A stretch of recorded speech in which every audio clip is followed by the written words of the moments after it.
राज्यसभा सांसद इमरान प्रतापगढ़ी हमारे साथ हैं। हम देख रहे हैं बहुत बड़ा मंच था और एक तस्वीर हमने देखी कि सभी जो विपक्षी बड़े दल हैं उनके नेता यहाँ मौजूद थे। पीएम के उम्मीदवार के चेहरे को लेकर बड़ी असमंजस की स्थिति है। आपको लगता है कि इंडिया गठबंधन इसको लेकर इससे एक तरीके से कंफर्टेबल होकर इससे बाहर निकल पाएगा? क्योंकि जैसे ही ममता बनर्जी अरविंद केजरीवाल ने एक नाम सामने रखा खड़गे जी का, उसके बाद कहा जा रहा है कि नीतीश जी नाराज चल रहे हैं। देखिए, मुझे ऐसा लगता है कि आज आपका सवाल ये होना चाहिए था कि 146 सांसद निलंबित किए गए हैं, विपक्ष उनके लिए एकजुट होकर के यहाँ खड़ा है, लेकिन आज आपका सवाल है कि प्रधानमंत्री का कैंडिडेट कौन है। मीडिया सही समय पर सही सवाल नहीं पूछता, ये इस देश के लोकतंत्र के लिए सबसे खराब बात है। आज आपका सवाल ये होना चाहिए कि सरकार ने बिना विपक्ष के बिल कैसे पास करवा लिए। आपका सवाल आज ये होना चाहिए। बाकी इंडिया अलायंस में कौन प्रधानमंत्री का चेहरा होगा ये भविष्य में आपको पता चल जाएगा।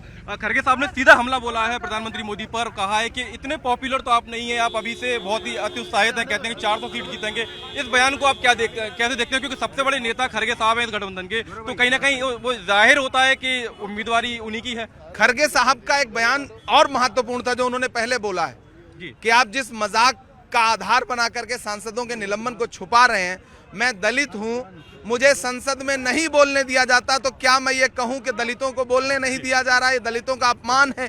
ये बयान आज के दिन ज्यादा महत्वपूर्ण है। बाकी खड़गे साहब जो कह रहे हैं वो बिल्कुल सच कह रहे हैं। आने वाले दिनों में तय हो जाएगा कि देश किसके साथ है, नफरत के साथ है या मोहब्बत के साथ। राहुल जी ने भी बात की है नीतीश कुमार जी से। आपको लगता है कि जो बड़े वरिष्ठ नेता हैं मना लिया जाएगा और एक पटल पर सभी लोग आ जाएंगे? आपको किसने बताया कि वो नाराज हैं? आपकी बात हुई थी नीतीश जी से? नहीं, ऐसी खबरें आई हैं, बयान आए हैं। जेडीयू के विधायक हैं गोपाल मंडल, वो कह रहे हैं कि खड़गे जी कौन है मैं नहीं जानता। अब आपने कहा तो मैंने बयान बता दिया। बहुत सारे लोग हैं, नहीं जानते तो नहीं जाने। खड़गे जी को नहीं जानते तो अब तो जाके आप उनका जनरल नॉलेज चेक करिए ना। आप जानते हैं या नहीं जानते हैं, ये उनके जनरल नॉलेज का मसला है ना।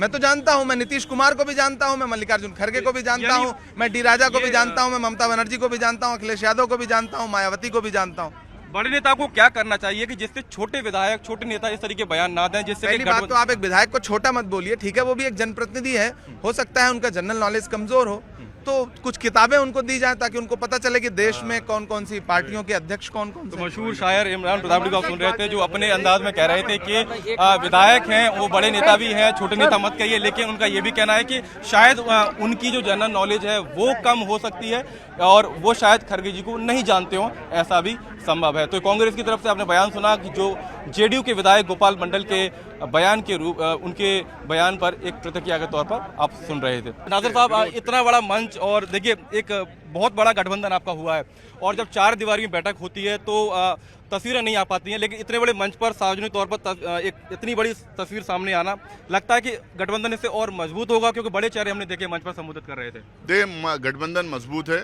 डे 1 से मजबूत है, दलें भी मिले हैं, दिलों भी मिले हैं, एजेंडा भी साफ है, देश को बचाना है, संविधान को प्रोटेक्ट करना है, प्रजाप्रभुता व्यवस्था को बिल्कुल एकदम बनाए रखना है।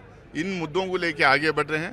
कांग्रेस पार्टी के लिए और इंडिया अलायंस के लिए प्रधानमंत्री कौन बनेगा, सरकार सत्ता हथियाना है, ये मुद्दा नहीं है, देश को बचाना ये मुद्दा है। पहले मुंबई में बैठक हुई थी, उसमें तय हुआ था कि देखिए हर पार्टी चाहती है कि उसका चहेता नेता पीएम उम्मीदवार के तौर पर आगे आए, उनका चेहरा आगे आए। इसका जवाब मल्लिकार्जुन खड़गे साहब ने दे दिया है। पूरा सवाल सुन लीजिए। सवाल आपका क्या है मुझे पता है। नहीं सर, केसी त्यागी ये कह रहे हैं कि अरविंद जी को, ममता जी को बचना चाहिए, समय लेना चाहिए, डिस्कस करें सब लोग। देखिए, हमारे पार्टी के अध्यक्ष कांग्रेस प्रेसिडेंट मल्लिकार्जुन खड़गे साहब और लीडर ऑफ अपोजिशन राज्यसभा में उन्होंने साफ तौर पे, आप लोगों ने जब ये सवाल पूछा था अशोका होटल में जब इंडिया अलायंस की बैठक हुई थी, साफ तरीके से इस सवाल का जवाब भी दिया है और क्लैरिटी भी दे दी है और वही हमारा जवाब पूरे देश। एक मंच से खड़गे साहब ने ये बात रखी कि देखिए जाति को लेकर कभी भी अपने उसको इस्तेमाल राजनीतिक उसमें नहीं करना चाहिए। आप संवैधानिक पद पर हैं धनखड़ जी, आप अगर ऐसे कहेंगे तो मैं भी दलित हूँ।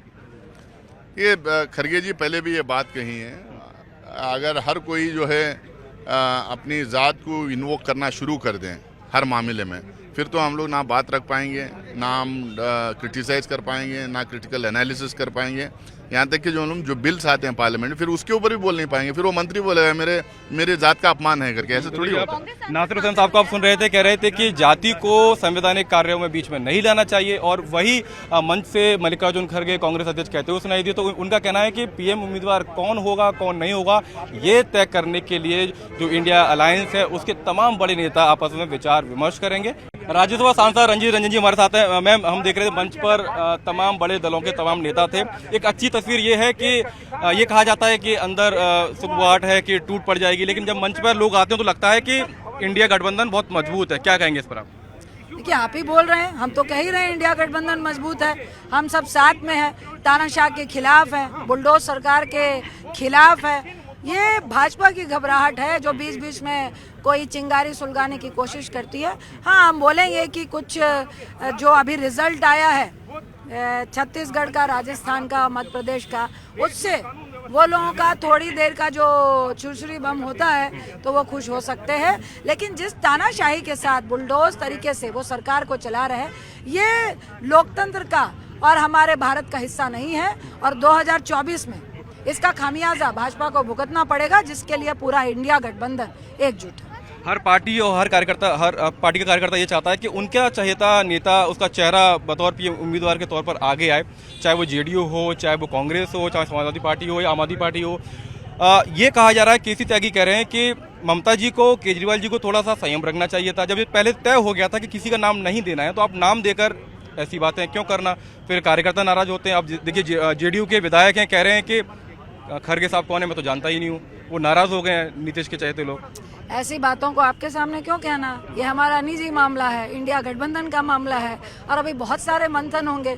मंथन के बीच में कटोरी खटखटाई कि डोलू खटखटाया, ये पूछना आपका काम है, लेकिन इन बातों का जवाब आपके सामने नहीं देना मेरा काम है। नहीं, केसी त्यागी ये कह रहे हैं कि थोड़ा संभलना चाहिए, संयम रखना चाहिए। तो देखिए, रंजीत रंजन को आप सुन रहे थे, कह रही हैं कि हल्की हल्की बातों में उन्होंने ये कह दिया कि ये संगठन का काम है, इंडिया गठबंधन का काम है, और वो तय करेंगे कि उनका नेता कौन होगा।